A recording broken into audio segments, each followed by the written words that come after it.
आने वाले 10 दिसंबर को कर्नाटक में लेजिस्लेचर काउंसिल की 25 सीटों के लिए इंतखाब होने हैं। इस इलेक्शन में लोकल बॉडी के अरकान वोट करते हैं। इसके लिए सभी सियासी जमातें अपनी हिकमत तैयार करने लगी हैं। देखिए हमारी ये रिपोर्ट।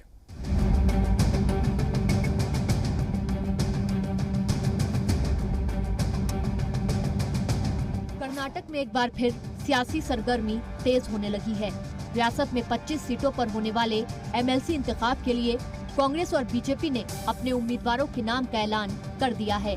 इसके लिए बीजेपी और कांग्रेस ने अपने 20-20 उम्मीदवारों को मैदान में उतारने का फैसला किया है, जबकि जेडीएस ने 7 सीटों पर अपने उम्मीदवार उतारे हैं। इस बार कांग्रेस ने 2 मुस्लिम उम्मीदवारों को मौका दिया है।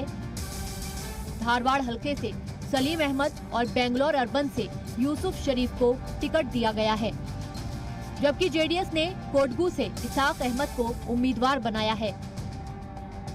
मौजूदा इंतखाब के लिए आज नॉमिनेशन की आखिरी तारीख है, जिसके बाद सभी उम्मीदवार और पार्टियां अपनी हिकमत तैयार करने लगी हैं।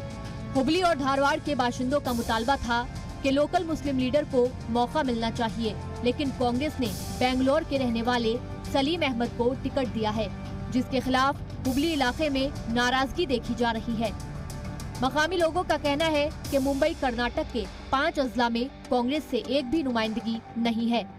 इसी तरह धारवाड़ हलके से इस बार सीनियर कांग्रेस लीडर अब्दुल हकीम, इस्माइल, यूसुफ जैसे लीडरान टिकट का मुतालबा कर रहे थे। ऐसे में अब देखना यह है कि आने वाले दिनों में कांग्रेस इस नाराजगी को किस तरह दूर कर पाती है। जी सलाम के लिए बेंगलोर से शाहिद खासी की रिपोर्ट।